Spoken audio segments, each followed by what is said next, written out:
So the way we found you, Moses, was that on our we've been doing POLcast, which is the only English language podcast about Poles and Poland, but Poles around the world, not just Poland. About how Right, beautiful it right. is, but we're also interested in showing people interesting stories that relate in any way to Poland. So we've found some incredible stories in Canada, Australia, and so on and so on. We found you because on our Facebook page, we posted one of your videos in which we were showing how a person can speak Polish after 3 months of studying it, which I, as a linguist, found totally unbelievable. You did so well. And that's how we found you and how I wrote to you. So you're going to be on POLcast, and POLcast is something that is spreading really very fast. I've been in journalism for over 20 years, and we do GAZETA, which is a Polish language newspaper in Canada, but also around the world because it's online as well. And we thought it's high time we started doing something in English about Poland and about mostly Poles as well, or connections with Poland all over the world. You're one of them. So let's just start talking about your experience with Polish. First of all, it's not just Polish, right? You're just a person who's extremely interested in languages. Right. I've been studying language since I was 18. My Hmm. first foreign language, well, besides the ones that I took in high school, seriously, was Chinese, Wow. Chinese Mandarin. Mandarin. Uh-huh. Yeah, and then I start learning more like Chinese, Japanese, Korean, and Hindi, Arabic, all these different languages. After Chinese, I just wanted to do Chinese, but after meeting the people, and then I was meeting other people from, I was at, okay, I was meeting people from Korea. See, at the time, I couldn't tell if they were from Korea, so I thought I was going to practice Chinese with them. They said, no, I'm not from China. I'm from South Korea. I said, dang it. And that kept happening. So I said, you know what? I have an idea. I'm going to get a phrase book and I'm going to learn some words in their language. So when I do meet them, at least I can say something and, Yeah. and give them a kick out of that. So I did that with several languages, and here I am now. I'm still doing that, and I don't plan on stopping. Well, Moses, you kind of look 19 to me, so I look so 19. yeah, well, maybe 22. So when was Thanks. that? Thanks a lot. Thanks a lot. Appreciate that. No, seriously, how many years ago was that? Oh man, I'm 35 now. Oh, you're 35. So it's been a while. It's been like 16 years of dealing with those languages.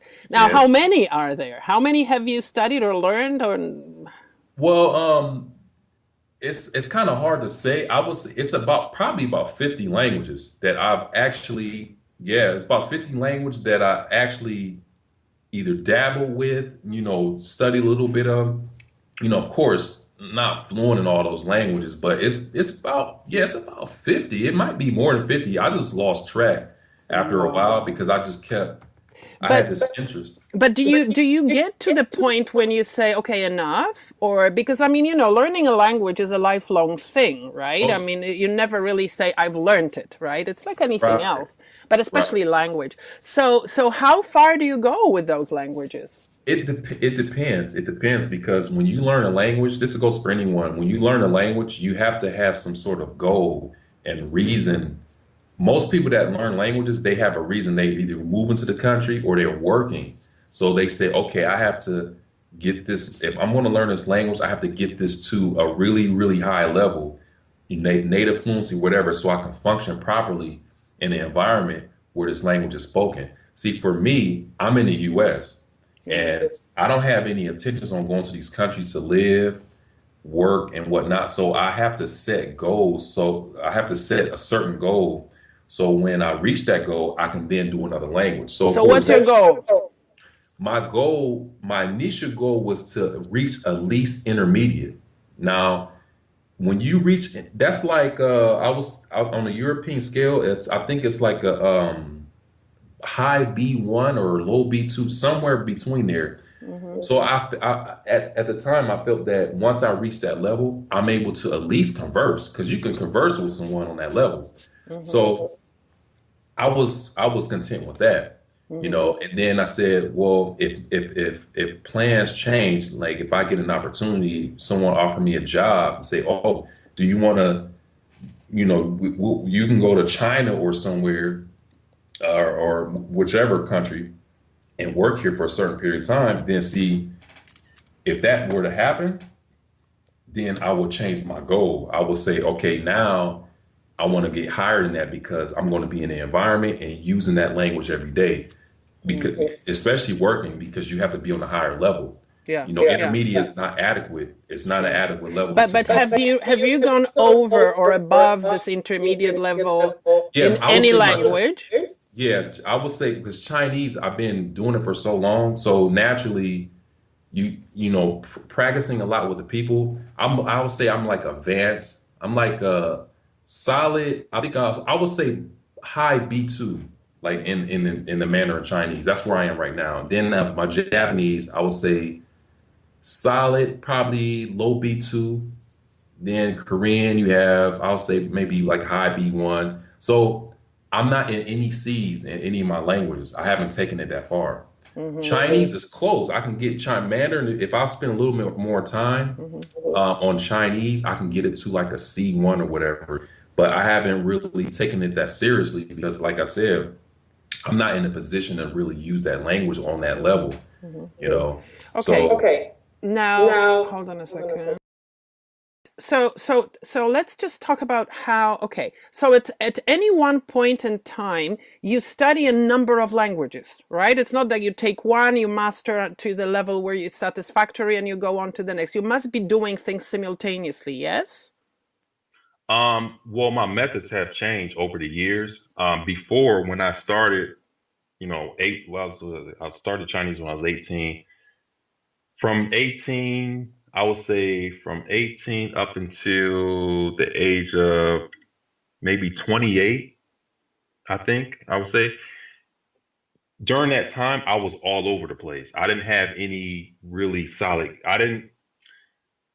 it was like, I was just doing just a lot of stuff. 1 minute I'll be doing this Arabic, and then 1 minute I'll be doing Russian. I was just jumping all over the place because I didn't, like I said, I didn't really have my goals weren't solidified then.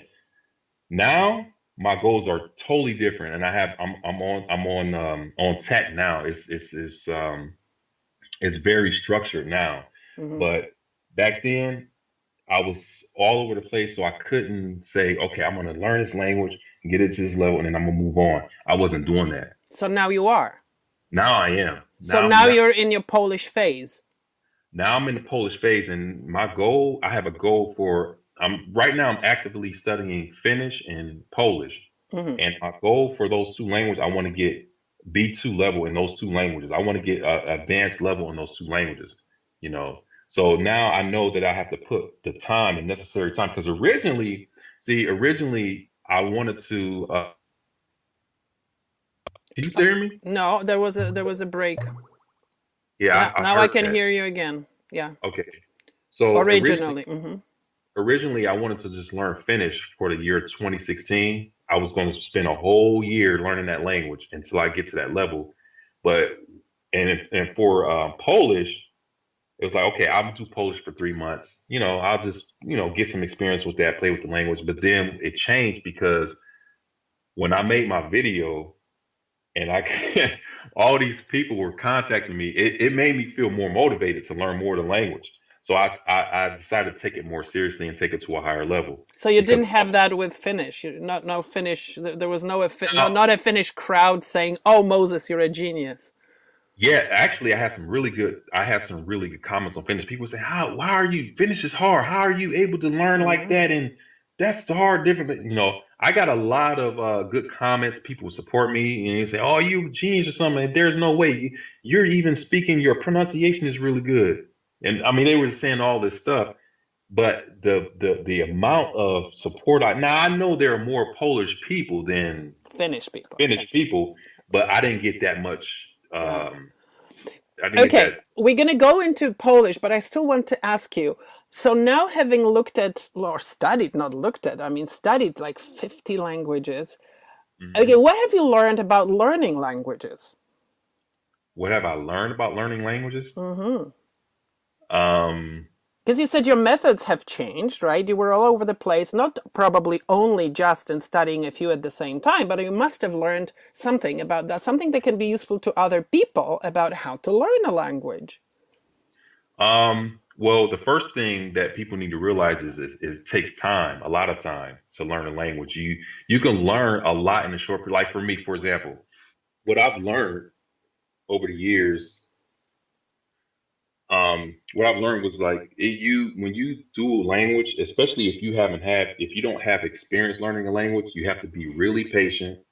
It takes time, and there's a certain approach that I don't know, some people may not agree when I say this, but there's a certain approach that will make it more easy because learning language is not easy. It already is not easy, but a certain approach which I take makes the process more easy and less stressful. And that to me is when it comes to the grammar. Now, I've talked about this many times on my channel about the grammar because when we learn languages when we go to school, grammar is a big part of it. We get tested over that, and I mean it's just a big part of it. But I learned over the years that grammar, by approaching it as a total beginner with nothing, no base or anything in the language, is going to make it really difficult. Why? Because you have no base, you have no experience with this language. So it's like how are you going to try to understand something when you haven't even had any experience, playing with that language or using it? So I've learned over the years that yeah, you have to be patient. It takes time, but you also have to take a certain approach to make it less stressful. Because if it's stressful, you're not going to last long. You're going to stop. You're going to be stressed out, and you're gonna say things like which I've seen many times. People say, "Oh, I don't have a talent," or "I'm not good at languages." But if you learned your first language, you can learn any language. That's just the bottom line. So I would say like learning the grammar, if you can avoid that for at least a good 6 months, 3 to 6 months, then the process will get easy. It will get easier for you because then when you do start learning grammar, you will notice certain patterns that you saw when you were playing with that language. Say, okay, that makes sense. I've seen, no wonder they were using it like this. Okay, now it makes sense. But see, if you go all the way back at the beginning and try to understand that, it won't make any sense. So basically what you're saying is first just kind of learn it intuitively, or Just learn it intuitively, just kind of play with the language, listen to it a lot, learn phrases, interact with the people who use a phrase because they're going to be happy, even if you're not fluent. When you use phrases with them, they're going to, oh, wow, you learned that language. And that will motivate you even more to learn more phrases. And see, when you keep doing that, you building more and more on that language. And eventually you're going to reach an intermediate level at least. And then when you reach that level, then you can start investigating more into the grammar because, like I said before, by that time, things will make more sense. It's just like how we were children. When I was 5, you were 5. Before we went to school, we were already speaking in sentences. How do we learn like that? yeah. No, except that, the research suggests that the brains were shaped in a different way. And I mean, we're not going to get into the neuro-linguistic part of it, but like we don't learn as children, but maybe you do. Maybe that's part of it. Yeah, but see, the thing about that, you can people, and that's true. We're not kids anymore; we're adults, but you can still learn like a child if you have to empty your mind and think in a different way. That's the first step. You have to think a certain way to start learning like how a child would learn. Now that's a difficult thing to do because all the indoctrination, all this stuff, when we going to school and being tested, getting bad grades, getting you're a failure because you failed this grammar test, that's psychological. So so by the time we graduate from school, it's like, what do you mean you don't do grammar? Like you have to, people will say that. They will talk like that. And they'll say, well, how are you learning language without the grammar? And it's understandable. I can understand why they're talking like that because they don't have that. See, I already emptied my mind a long time ago. I'm thinking a certain way. So when I listen to someone else try to criticize me because I'm not taking a grammatical approach, it doesn't really bother me. I understand because I was there. I was there too. I was learning. Well, when I first started learning Chinese, I didn't really study grammar. I did like the phrases and all that stuff. But when I tried to learn Russian, see, I was trying to do grammar and Russian. I mean, Polish. I mean, Sure. Plus, we all speak Russian, so I so know the language. So it's like the grammar was ridiculous. And Yeah. so from that point, that's when I realized I have to keep taking that approach that I took with Chinese. Just learn, just play with the language, get used to things. And then later on, once you're on a level of at least conversing, then you can start looking to the grammar. Right. So I think if a lot more Okay. people take on that concept, they will learn more languages and they will be open to learn because most people I know some people, they went to OSU and they were in a Chinese program for years, but they speak really good. They speak like natives. But see, you know how long it took them, like 6 or 7 years, Yeah. because the program is a long time and then they had to go overseas to do that. So the thought of them learning another language, they're going to say, why would that's 12 years of my life. I don't want to learn another language. I No. want to go through that process again. That's a long time. That's a lot of time. Yeah. But see, if people adopt that concept that I was explaining about the grammar, they will be able to learn a lot more language in a short time. Like in a year, you can learn a lot. Okay, so 3 months, with this approach that I use, you can be at least A2 level in 3 months. That's possible. 3 months, but you have to use a certain approach to do that. By a year, you can reach. I believe by the year time, you can be at least a B2 level if you study in your own country. That is. Now, if you're ever in a country, Oh yeah, that's different. yeah. Now, But how do these languages, the other languages, do you think, okay, basically my question is, with more languages, is it easier to learn the next ones? it's easier because the method that for me, like for example, I'm doing Hungarian next year. Oh, Okay, Hungarian. apparently after Finnish it should be easier, but I don't know. But see, even if I didn't do Finnish, it's not that. It's the approach. Yeah. Because I use the same approach that, like, watch, if you still around, you watch my channel. When I do Hungarian, I make videos speaking Hungarian, that people gonna probably be surprised again. They're gonna say, wow, how are you just learning all that in short? Because it's the same approach. It's the same. Yeah. So when you do something over and over and over again, which is repetition, it becomes second nature and you can just keep applying it to other things and you get the same results. So for me, yeah, it gets easier learning when you learn, when you go through that process several times, it gets easier. Which language so far has been the most difficult, if you can say that? I would say when I look at that, I look at the aspects like as far as pronunciation, definitely Polish is one of them. Polish, Vietnamese, Navajo, those probably the top ones. Very difficult pronunciation. Polish is crazy. I know. Polish is ridiculous. So I know. it's fun, but it's pretty difficult. It has a pretty difficult, really, really difficult pronunciation. As far as the grammar, I would say Finnish is probably the most difficult language I've learned, or there's some other language like Japanese but Finnish, I know. the grammar. Have you ever tried that? Well, interestingly, of course, we're going to cut it out. My father, I'm Polish, right? I was born in Poland and I've been in Canada for 25 years. But anyway, my father was born in Helsinki, just happened to be in Helsinki during World War I, and he was born there. And he knew French, English, and Russian and Polish. And he always thought, he should learn Finnish. He couldn't. He couldn't. There's no way. I know as a linguist, it's a crazy language, totally crazy language. Yeah, that language is probably the most difficult grammatically. Right. Grammatically, and like I told you before, I study at least 50 languages. I play with a lot of languages, which means from so many different language families, right? Not just Indo-European, many different languages. Many different languages, and I thought Russian was the most difficult at first because that's a case language. Well, so is Polish. Oh, so is Polish and Finnish is as well, but Finnish has more cases. Yeah. So I thought originally that Russian was like the most difficult language. Now it's up there. It's one of the most difficult languages. But now, right now, I would definitely say Finnish. Finnish is ridiculous. I know. My father It's gave up.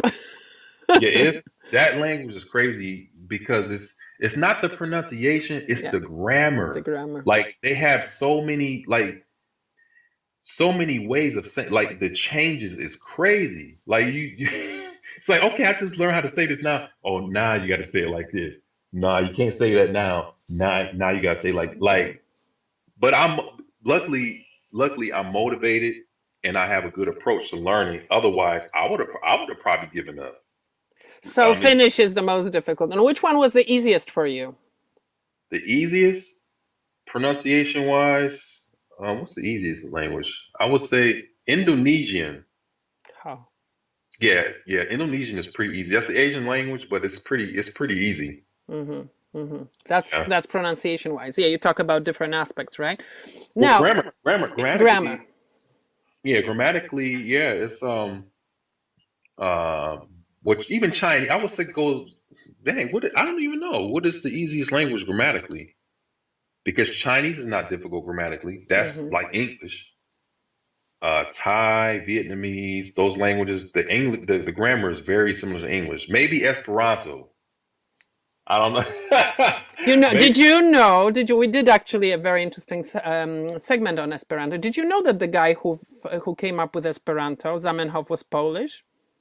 he was. I heard something. Yeah, I you knew. have to listen. I'm gonna give you the link to this. It's a very interesting story. Yes, he was Oh, Polish. he was Polish. Yeah, Okay.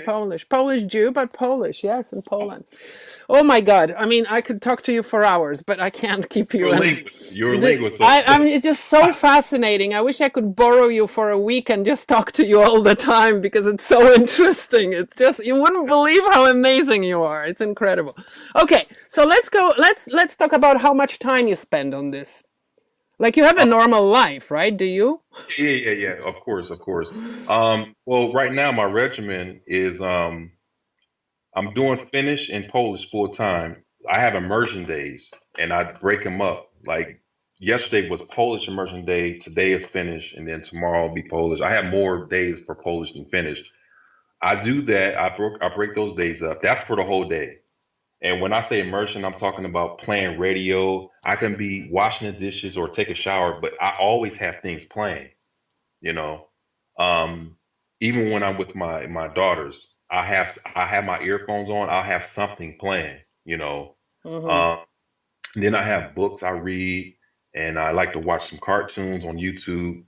Um, so the immersion day is pretty much I can't put a time on that. It's like I said, that can go on for the whole day. Then also I have sessions with I have some partners. I have a guy, he's a native speaker from Poland, and a guy who's a native speaker of Finnish. I meet with them for an hour every day, and we just practice. We practice the language together.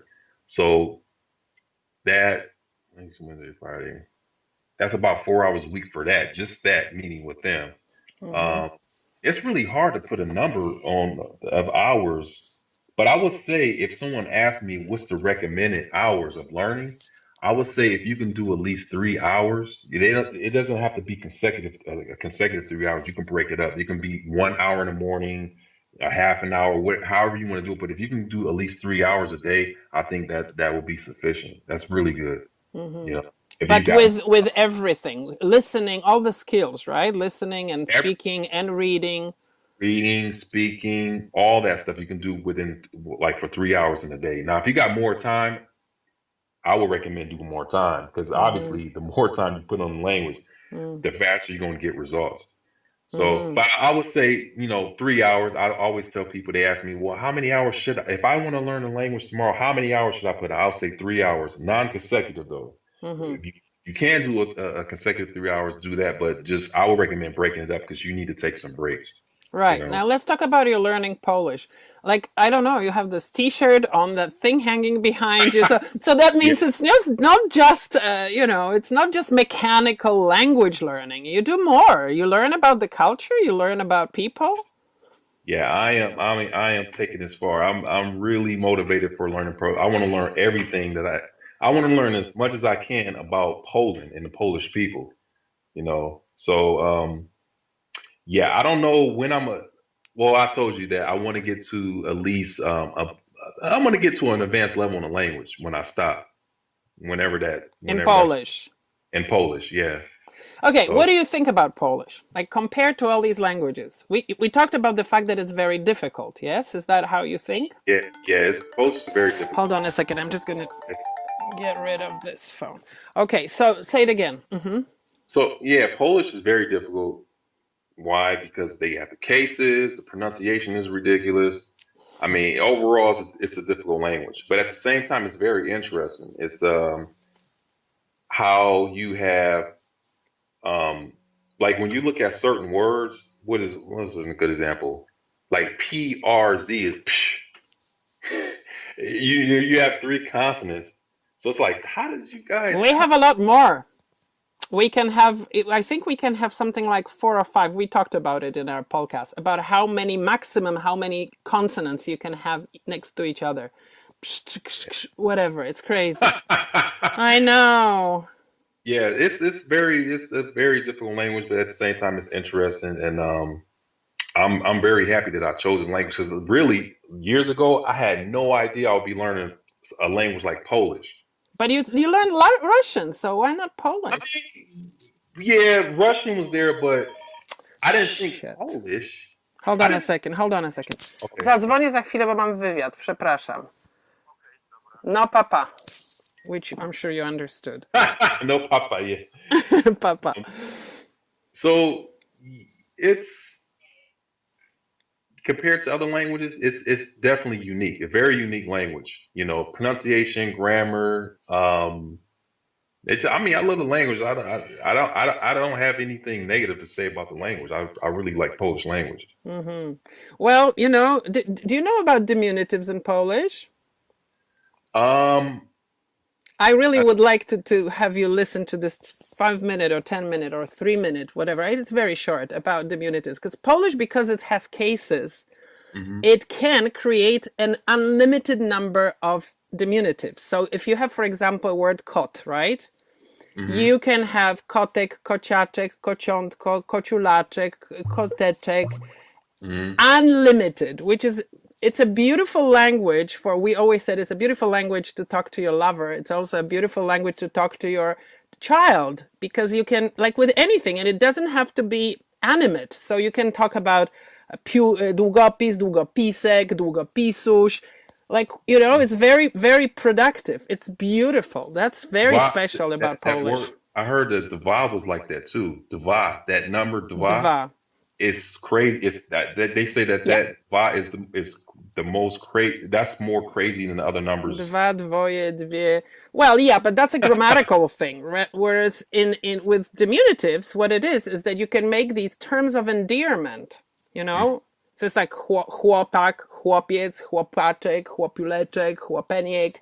It's unreal. It's unreal. It's very, yeah, this is quite an interesting story about diminutives. So that's why Polish, from that point of view, the horrible inflections can be good, you know, because they can create these beautiful words. Oh my God. So this is, okay. Now, so how much have you learned about Poland itself? Not just the language, but about Poland, Polish people. Not a whole lot, but what I've so far I learned that, and I noticed that Polish people are very energetic. They seem to be very, very, like, I don't know if it's enthusiasm, but they seem to be always I don't even know if I could use the term hyper, but yeah, I thought you were going to use that. they just seem to, a lot of them seem to have a lot of energy. They're very, yeah. I don't know. It's just interesting. As far as the country, I haven't got really into depth about the culture and stuff.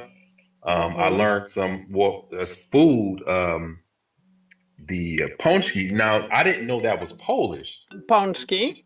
Yeah, I had no idea that was Polish. But when I was a kid, I remember eating stuff like that. I had no idea that was Polish, though. It's very Polish. Because I had one of my fathers said, man, you should try pączki. You're going to love it. He said, when you go to a Polish bakery, make sure you get pączki. And I said, okay, I'll try it. And I went to the bakery and I asked them if they had ponche, and they showed me. And I was like, "That's ponche?" I was a I've kid. had those. Yeah. Oh, that's So, interesting. Is there a Polish store, or is there a Polish community where you live? well, here in Columbus, it's no. They No. had one. I found one restaurant, and it was like in a Hmm. we have like this international market. They have different foods. They had that Polish place in there. That's the only place. Now they had this place called Babushka's Kitchen. It was Polish, but they closed like a It's year. interesting because babushka is Russian, really. Babcia is Polish. Yeah, that's what I was like. That's what I thought. I was like, Babushka is Mm. that's grandmother for Russian, For Russian, it's not Polish word. It's not a Polish word. but it It's was. like it's like funny on your video you say uczycielka, and that's Russian Oh yeah, I because did. it's not uczycielka. Uczycielka, I think it's also Czech. I may be wrong, but I think so. Other Slavonic languages, Slavic languages, you did Russian and you're doing Polish. Did you do any others? Russian. Did Russian. Played a little bit around with Czech a little bit. Uh-huh. Serbian, Croatian. Oh, wow. What other Slavic languages? Bulgarian? Oh, Bulgarian. Yeah. And Macedonia. Actually, it's funny because I was only supposed to do Polish for 3 months, but since I was supposed to do Polish for 3 months, and then you know what I was supposed to be doing now? What? Did you guess? Now? I Yeah, don't know. Something Ma- Mas- Slavic as well? Macedonian. Macedonian. Yeah, that was Wow. a language that I'm supposed to be learning now, but since my plans changed for Polish, you know, Macedonian. So, what's your deadline for Polish now? I'm not stopping Polish until I get to that level. I told you, Oh, wow. Oh, so there is no deadline. It's just the level that you want to it's achieve. it's it's the level. Once I get to that level, um, then I'll say, okay, I'm gonna switch. I'm gonna well not switch because also I have every year I choose one language to do for a whole year, and I also have four other small languages that I normally do. But I only spent see Polish is one of those small languages. I only spent 3 months doing it because there you can do if you do that for 3 months, you can learn four languages in 1 year. So I had chose four languages to do that with, and then one that I spent a whole year on, which is Finnish. See, that was the one I was doing for the whole year, but now Polish is there as well. I can't stop Wow. Polish. So Wow. Well, okay. Because it's interesting or because what? because of all the when I got all that support and all those people, they're like, man, I mean, I got some attention in the past, but I think with this Polish thing it was the worst. It was the worst. Like it literally I will show you like my inbox, my Gmail and also my Facebook full of Polish. Like I looked at my inbox. I was like, wait, what is this? At first, I was like, what is this? And they were saying, oh, you're doing so good with Polish and keep going. And then a lot of the messages were in Polish too. I was like, what is this stuff coming from? Then that's when a guy told me that, hey, you're awesome, man. We saw your video. You got our support, and we Yeah. we love. They say they love me. They say we love you, man. We appreciate. For us Poles, like if somebody speaks the language even a little bit, like a few sentences, it's always impressive. So what you're doing, and obviously you're very good, so that's why you get that incredible support. It's crazy. And then yeah, they were sending me the messages and they wanted to add me on Skype, and I was like, man, this is overwhelming. Like, I don't even know Yeah, what to do. And yeah. then I noticed on my video that I put that the view count was going up high. Then someone told me that your video is on the Reddit version of the Polish. It's the Hmm. Reddit version, our Reddit version. Hmm. And I said, wow, what is? I said, this is crazy. I told my Polish friend, I said, man, I didn't expect like this to happen. I didn't think they were going to react like that. And he's just like, yeah. He's like, well, not too many people learn Polish like that. So You now know, you're at what? You're 4 months or 3 months? I'm at 4 months now. You're at 4 months. 4 months, So we yeah. have to get back to you when you're at like 6 months or 8 months. But anyway, on POLcast, we have sections about language. that talk about various aspects of Polish. So they may be of interest to you or other people who are studying. It's really like we talked about those diminutives, we talked about cases, we talked about all kinds of interesting things about the Polish language, because it is a very interesting language, but a very Yeah. difficult one. That'd Yeah. be interesting too for my followers, because like I told you before, Right. I have a lot of followers. So when they see this podcast, you're probably going to get a lot of That's followers because wonderful. they're Yeah. really into language. Like everybody that follows them, they're really into languages, like genuinely into language. Yes. Like Yes. yeah, linguists, people into linguistics, everything. That's You know, right. so That's it's right. it's great that we were able to do this podcast and I can share it with That's them. wonderful. Of course, a lot more about Poland, you know, and Poles, but Poland as well. All kinds of weird things about Poland, like a Yeah. milk bar. Did you know what a milk bar is? Milk bar, Which is bar mleczny. bladder, that's Bar mleczny. Bar mleczny. It's so funny because you know what it was?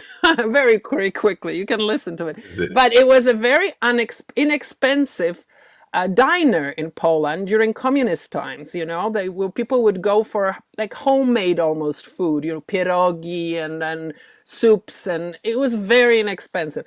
And now because there is a lot of fashion, like a trend in Poland to go back to those times. Like we don't want politically to go there, but you know, like some of these things. So there are these milk bars. They're called bary mleczne, which are now, you know, in Warsaw, in Kraków, and people have a lot of fun going there. They were very simple, but the food was pretty yummy. Yeah, Oh, okay. and it's just Yeah, I so love funny, pierogi you know now, what too. is. You like pierogi? What pierogi is your favorite? Your The favorite? cheese, the potato and the cheese, Oh, the really potato, good. which are called Russian pierogi. Did you That's know Russian? that? Yes, no, they're called Russian pierogi ruskie. Did you know that? Oh, that's a Russian name? No, they are called. It's nothing to do with Russia, okay? The way we call them in Polish is ruskie pierogi, which means Ruskie pierogi. yes, ruskie pierogi, which means Russian pierogi. Czemu? Yeah, it's like. Do you know what? I know. Like, do you know what ryba po grecku is? That's Ryba like po fish. grecku, which is like Greek style fish. It has nothing to do with Greece, but that's how we call it. It's like fish made with vegetables on top, like carrots and things. These are really funny things that we talk about in Wow. POLcast, about funny things about the language. And Yeah, I'm food gonna and just. the language is also fun stuff, you know. Have you Oh yeah, tried bigos? Bigos. No, I haven't. You have to. Bigos? Bigos, which is hunter stew, and it's the most Polish thing you can think about. Write that down for me because I will write that down, and I'll also give you the exact links for the particular parts of POLcast, because we have two American people on our POLcast talking about traditional Polish food.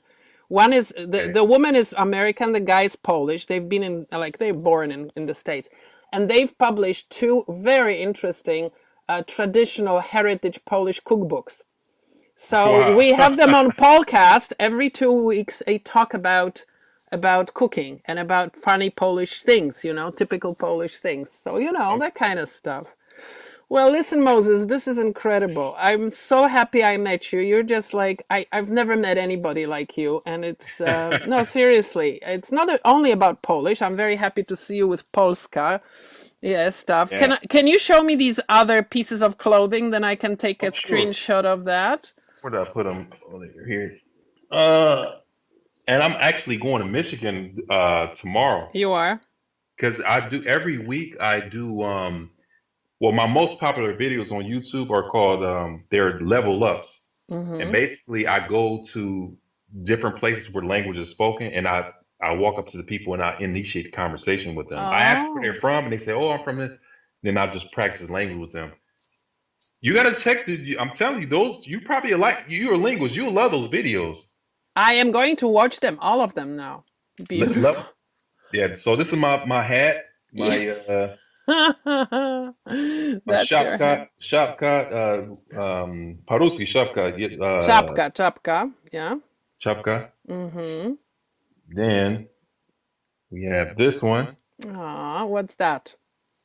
This is the what do you guys call it? No, what do we call it? What is that? See, I should know this. Orzeł? Ojeju? Orzeł. Ojeju. Orzeł.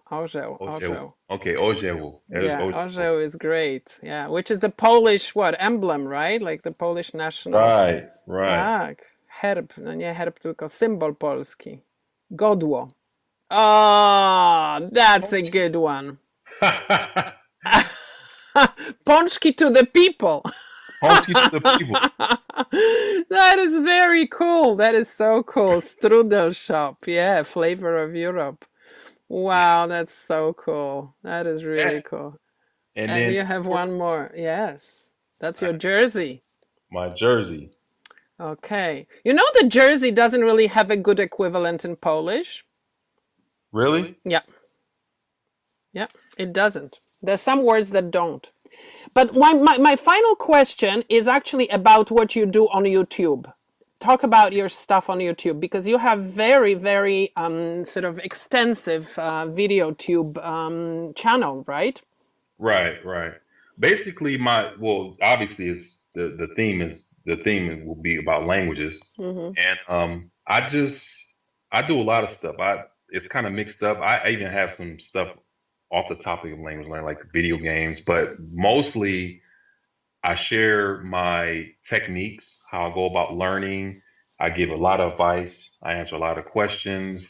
And my most popular videos are the level up videos where I basically I either go to another state or city, and I'll go to these different markets and I'll walk in. I have a camera that I wear and I approach them.